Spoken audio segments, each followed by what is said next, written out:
Welcome to the Ancestral Findings Podcast. Do you have pioneer ancestry? What is pioneer ancestry anyway, since most explorers can be referred to as pioneers? Here is what is unique about American pioneer ancestry and how you can find your pioneer ancestors.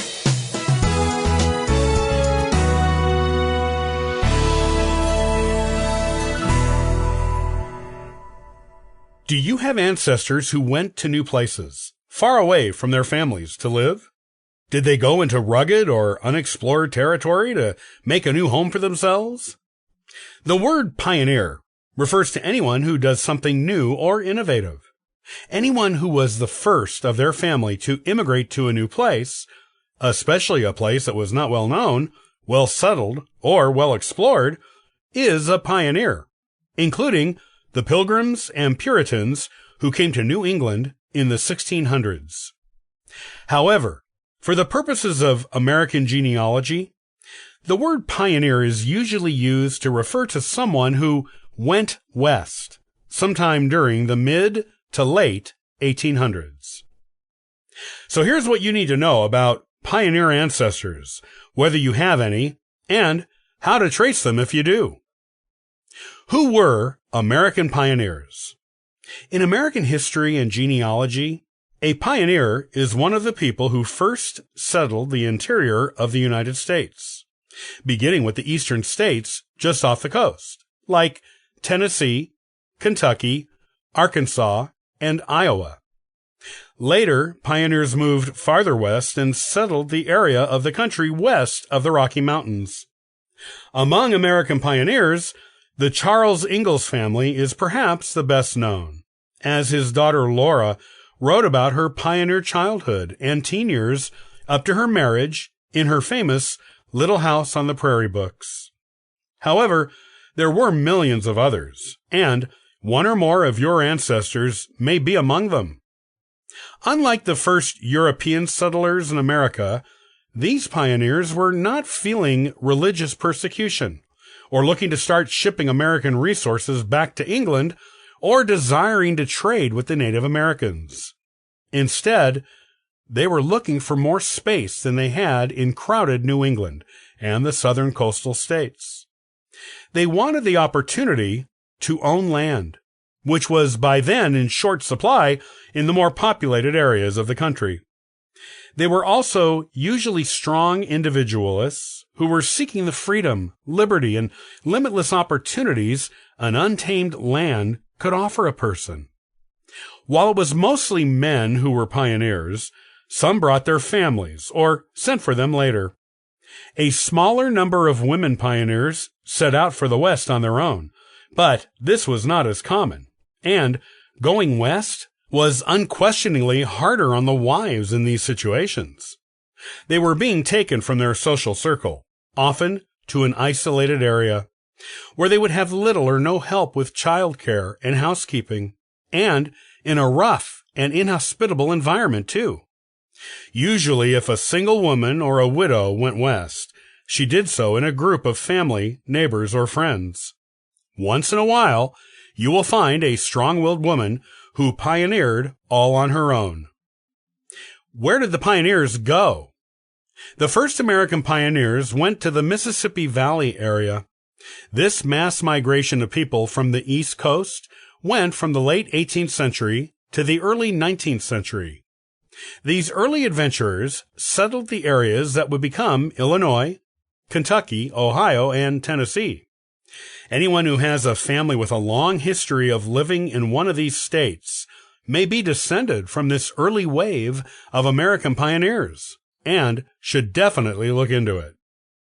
This was the first wave of American pioneers, but there were others. The next one pushed past the Mississippi River into the middle and western parts of the continent. The Great Plains states like North and South Dakota, Nebraska, Kansas, Iowa, Missouri, and Arkansas were settled in the second wave. The far western states like Colorado, Wyoming, Montana, Idaho, Washington, Oregon, and California were settled by American pioneers in the third and last wave of mass migration of Americans on the North American continent. There were three main events that spurred these waves of intra-American immigration. Here they are. The first wave, the Louisiana Purchase, was the motivating reason for the first wave of American pioneers. This wave brought permanent European settlers to most of the American South. The second wave, the Mexican-American War, opened up land in the North American interior to American settlement when they won it from Mexico in the war. This populated much of the Great Plains and American Southwest with European settlers. The third wave, the gold rush of the later 1800s, spurred many people to move all the way to the far western side of the continent, and many never went back east, making the new little towns they built out west their permanent homes. Montana, Idaho, Washington, Oregon, California, and similar states were all settled by pioneers primarily as part of the gold rush. How to trace your pioneer ancestors. You can get an idea of where your family started out and where they went by looking at old census records. However, if they moved into a territory that did not yet have statehood, they may or may not have been counted, as only some territories did censuses before becoming states. If you lose track of your family in the census, one possible reason is that they moved, although, as most genealogists will know, not the only reason by far. Look for them in old newspaper records, tax records, probate records, old letters, diaries, and family Bibles handed down in the family. Looking at federal records like land grants and military records can also point you to where your pioneer ancestors went, if you don't already know. Another great resource is county history books from back east. These were published in the late 1800s and were popular vanity books of the time, as they would often include biographies of prominent residents who paid to be included. If any of your ancestors are in these books, they will likely mention it if anyone in their immediate family went west. It was usually a point of pride in those times. If you cannot find mention of them anywhere, look to old family stories about your ancestors. While these stories are notoriously riddled with inaccuracies because of the telephone game nature of them down the generations, they do provide you with an excellent starting place for continuing your research. You can get an idea of where they went with a story.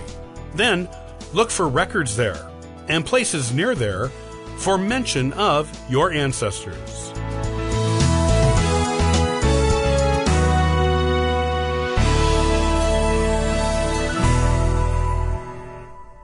Thanks for listening to the Ancestral Findings Podcast. Looking for free resources to help you in your genealogy research? Visit ancestralfindings.com for more helpful information.